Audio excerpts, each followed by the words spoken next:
Anda kan mau Islam mau Kristen kan mau ndak mau dengerin azan sehari berapa kali? Bahkan Kristen, bahkan Buddha, bahkan PT mesti krungu azan bendino.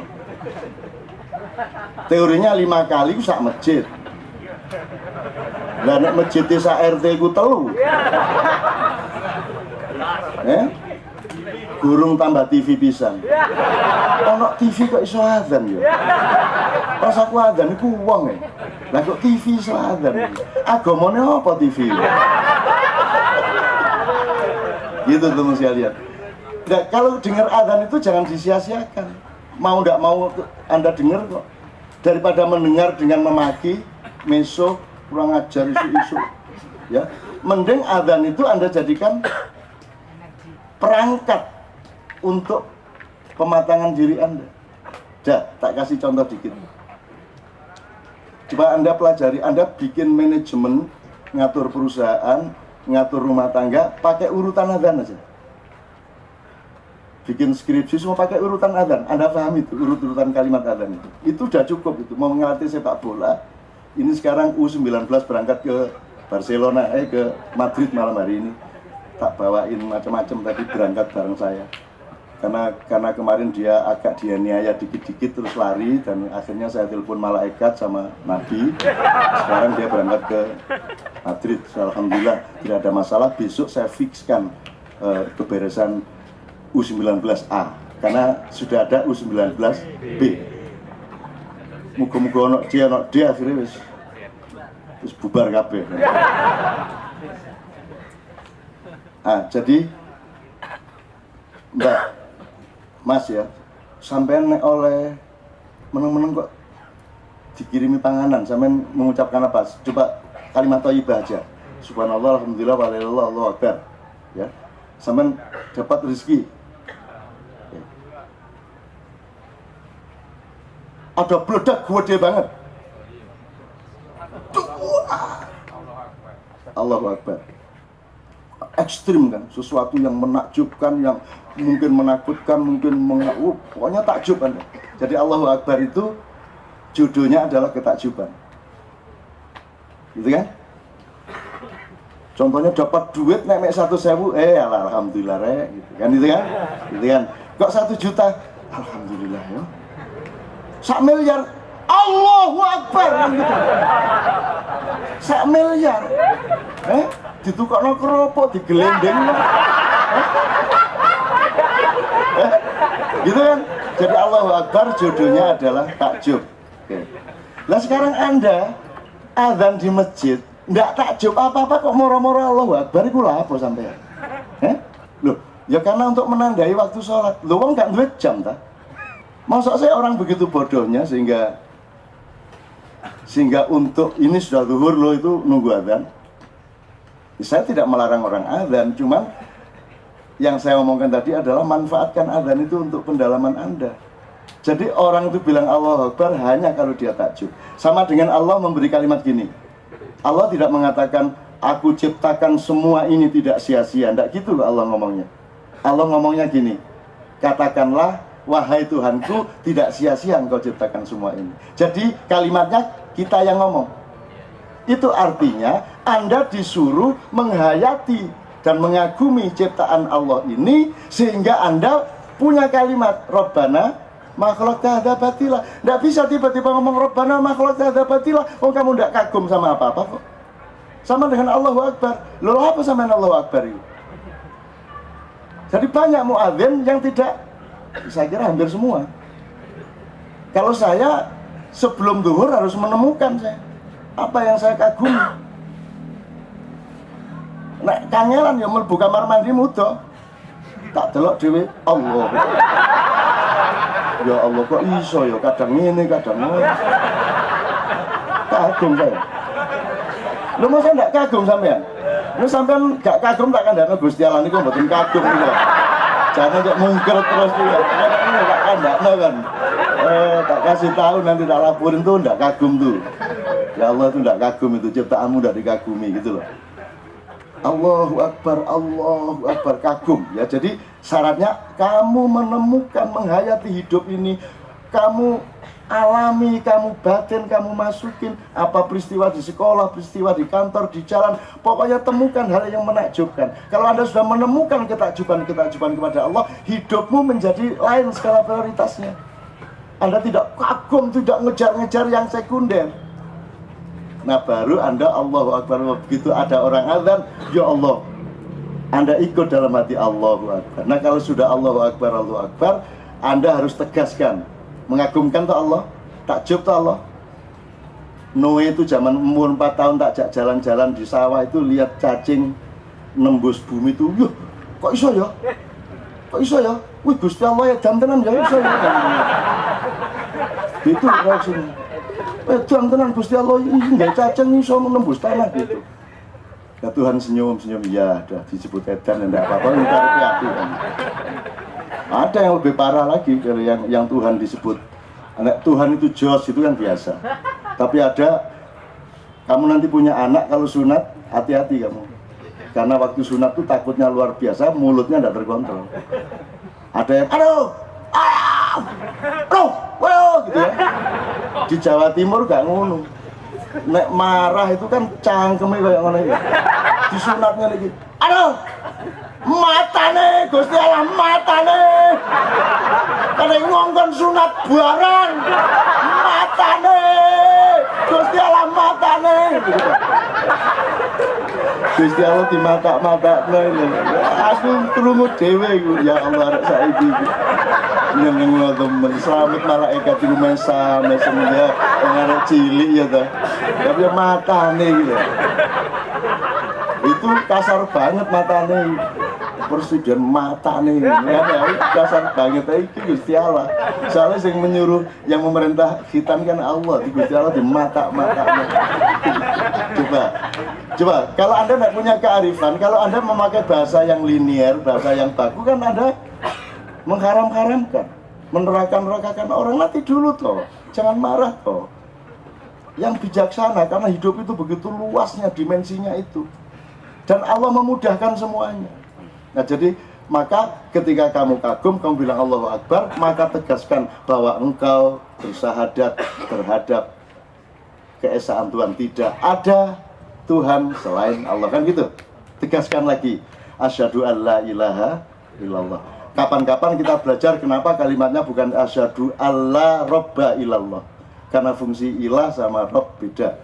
Nah, nanti itu kapan-kapan. Tapi pokoknya tegaskan bahwa kamu meresmikan ketakjuban kamu itu. Tapi ketakjuban kamu itu harus ada administrasinya, harus ada lingkup birokrasinya, harus ada konteks konstitusinya. Maka karena kamu hidup setelah abad ke-8, ke-7, maka harus kamu administrasi dengan asyhadu anna Muhammad Rasulullah. Sebelum Nabi Musa tidak ikut administrasi Muhammad. Jadi Nabi Musa tidak sholat 5 waktu. Wong dia ikut administrasi dia sendiri sebelum Muhammad kok. Dan dia juga mengkritik Muhammad, mau menerima umatnya disuruh Allah sholat ping 50. Aslinya kan 50. Begitu Nabi Muhammad turun dari Mi'raj itu ketemu Nabi Musa kemekelen. Mat suami bas japurane umatmu gak iso ping 50 iku. Kono dinyang. Ping 50 ndasmu ta. Gak iso. Gitu Nabi Musa ketawa keras-keras. Nabi Muhammad ngoten ta, Mbah. Iya, wis dinyang kono. Akhirnya dinyang 50, 45, 40, 30 terus sampai akhirnya sudah tidak bisa ditawar lagi 5 itu pun Nabi Musa, ya aku jane sik kutunggu ya, Mat. Iku kowe gak dilakoni 5 iki kok. Ya tapi mboten enak mosok kula nyang malih. Ya wis gak apa-apa kono tapi hati-hati lho ya, aku ya gak dilakoni lho ping 5 iki. Engko dinyang karo arek-arek. Ana sing kate dijamak 5 sekaligus ya. Ana setahun dijamak ping 3 tok ya ana. Ada sholat waktu tilu ya dijamak pokoknya diringkes berarti situ terus pada ngertine ya Allah. Gendeng umatmu gendeng. No bertengkar 23 apa 11 itu bertengkar. Endingnya apa? Damai. Lo enggak pada gak terawih. Damai toh. Nah kalau mau perdamaian gampang toh. Ya, tinggal tidak sholat kan gitu. Nah kalau itu perdamaian, nah terus gaya apa kan gitu. Nah itu teman sekalian, maka asyhadu anna Muhammad Rasulullah. Jadi jangan mengatakan bahwa Nabi Adam biar turun ke bumi dari surga terus ndolek godong ditutupi ngene wong durung ana pabrik tekstil ya kan?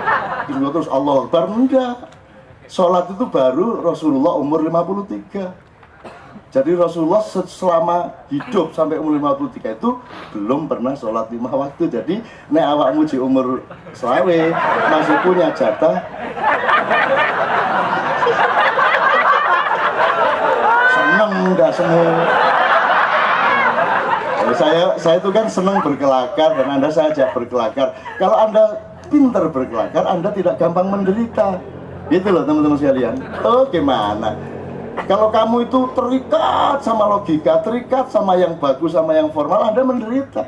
Tapi kalau kamu mampu menciptakan dunia sendiri, nanti kalau kelewatan namanya khayal gitu ya. Tapi sebelum khayal kan ada kelakar. Misalnya kita bentuk cakak deyes, terus piye gue? Piye gue? Sudah. Mbasmu kebentus deyes ini apa? Iya, itu kan bisa Anda permakan. Kalau Anda terbiasa cerdas pakai ekonomi kreatif. Lo nak Jawa Timur ini sing jeneng Markesa teman saya itu kebentus deyes ngene tarasane iwak gudeg ngono. Ngono. Jadi alam pikirannya membuat sakitnya menjadi sekunder. Kamu menderita karena penderitaan kamu bikin primer, bikin dia sekunder. Kamu harus pintar berkelakar dalam hidupmu. Saya ngelihat Markesa dandani mobil saya zaman lawas itu, Jeep pikirannya ngewarep itu, terus ininya kena seret, kukunya copot, terus ini apa cak? Ini rawon ini. Saya jadi Jogja rawon rasanya. Padahal ininya bayangin sakitnya mas. Itu Markesa begitu tuh orangnya. Loh kalau Anda bisa seperti Markesa kan enak. Masuk rumah sakit, diobatin terus pulang, dikejar sama administrasi minta tolong satpam, itu bapak itu belum bayar. Pak belum bayar, bayar apa? Misalnya kan berobat, lah ya masuk orang rumah sakit gak berobat, masuk bengkel saja. Ya berobat dong ke rumah sakit kok. Ditakoni ya mesti aja, masuk berobat ke kantor polisi sampai itu. Lah ya tapi kan harus bayar, belum bayar pakai apa? Ya pakai uang. Lu sampai itu harus ngerti aku gak duit kok dikon bayar. Gendeng tak sampean. Ya, kita. Enak kok hidupnya. Di mana-mana itu pakai logika, bayar itu pakai uang. Kalau sampean nyuruh orang bayar, sampean harus tahu dia punya uang apa tidak. Lah saya ini jelas enggak punya uang kok. Kok disuruh bayar, sampean enggak masuk akal sampean. Jadi sudah enggak bayar, nesoni uang kamu. Ini enak urip. Terus mau dilaporkan ke polisi gitu. Ya enggak lah, akhirnya ya wes ngeluh dewe musuh Markesa. Makanya saya tulis buku itu karena orangnya dahsyat. Markesa itu bener-bener dahsyat. Kalau ada orang nakal di jalan motor weng dibalap sama dia, dikuntit, ntar sampai perempatan jalan begini set, dipalang depannya, terus ditekani. Dek, kon milih iki nang cangkemmu nang ta iki nang motomu tak apa tak banting tak milih ngeri lah mas, milih adik ya apa iki nang cangkemmu protolundumu ta ya cuma yang ngeri lah melawan orang gitu. Jadi dan Markesa tenang-tenang seperti itu. Markesa itu siapa ya? Lu Markesa itu anak yang kemarin kalau ke Padang Bulan ketemu Markesa. Bukan saya. Markesa itu teman saya waktu kecil berguru yang enggak itu. Bangsa watu di luar tuh wit dia. Pokoknya terus nanti pakai pisau perang lawan raja tikus gitu-gitu. Zaman kecil saya sama pisau itu saya bawa tidur, saya bawa makan, saya bawa ke sekolah, saya bawa pisau. Saya untuk apa? Tancap-tancap ke pohon apa itu saya waktu itu pakar betul. Kalau ada anak nantang-nantang didatangi, dirangkul. Cepat melayu. Wis melayu cepet.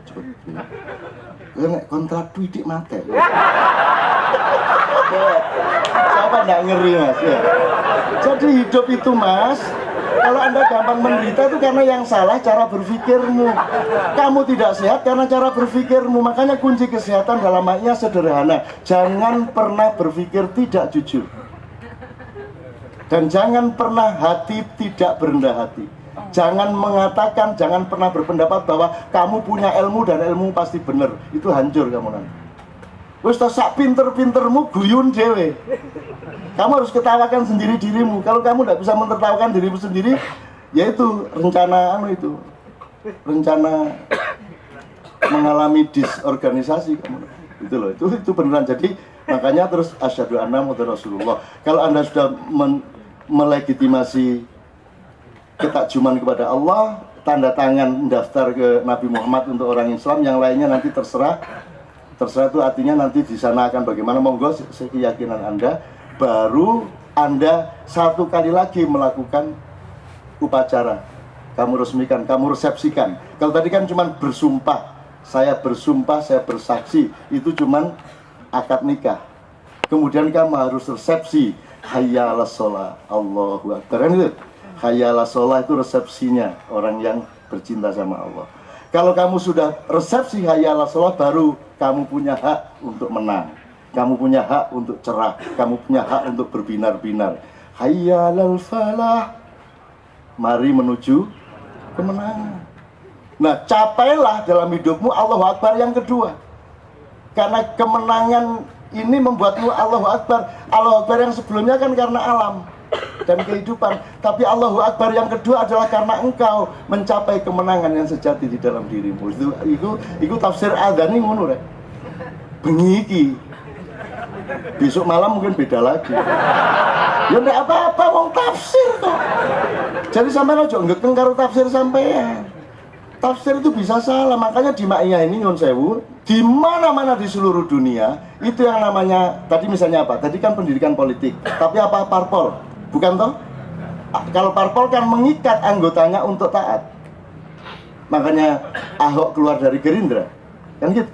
Tapi apakah saya pernah mengikat Anda untuk memilih atau tidak memilih? Oke, Anda ingat-ingat. Apa ya? Sekarang ilmu. Ini majelis ilmu. Apakah pernah saya menyuruh Anda percaya sama ilmu saya? Kan saya selalu bilang, ya iki ya sakarepmu. Tapi ini aku ngunuiku, kan gitu dong. Jadi Anda tidak perlu sami wa ta'na kepada saya. Nomor 3, kalau ini kelompok thariqat, di mana-mana kelompok thariqat itu taat patuh kepada mursyidnya. Apakah Anda harus taat kepada saya? Saya ingin tegaskan, bukan hanya Anda tidak harus taat. Kalau perlu Anda tidak boleh taat sama saya. Arep ngopo? Jangan taat sama saya. Tidak mau saya. So kalau Anda taat sama saya terus kok nyopet, aku melak dilokno karo Gusti Allah. Jadi taat itu kepada melalui wacana saya tidak apa-apa, tapi tetap status taat kepada Allah. Jadi jangan taat kepada guru, jangan taat kepada orang tua, jangan taat kepada presiden, jangan taat kepada ulama. Mereka hanya jalan untuk sampai kepada ketaatan kepada Tuhan. Hakikatnya seperti itu. Jadi ini juga tetap kelompok yang sangat cair, dan Anda harus ambil keputusan sendiri-sendiri. Karena kamu lahir sendiri, nanti kamu mati juga sendiri. Dan tidak ada yang bisa nolongin kamu, termasuk saya. Maka kamu jangan jadikan saya mursyid-mursyid. Mursyid itu dosen farmasi di UGM, bapaknya Dalipin. Itu ya, saya mohon maaf ini sampai pagi, tapi mudah-mudahan Anda keluar itu sakti atas diri Anda sendiri. Anda bisa mendapatkan ketenangan, keterampilan, keteguhan, tegen nek cara Jawa nih.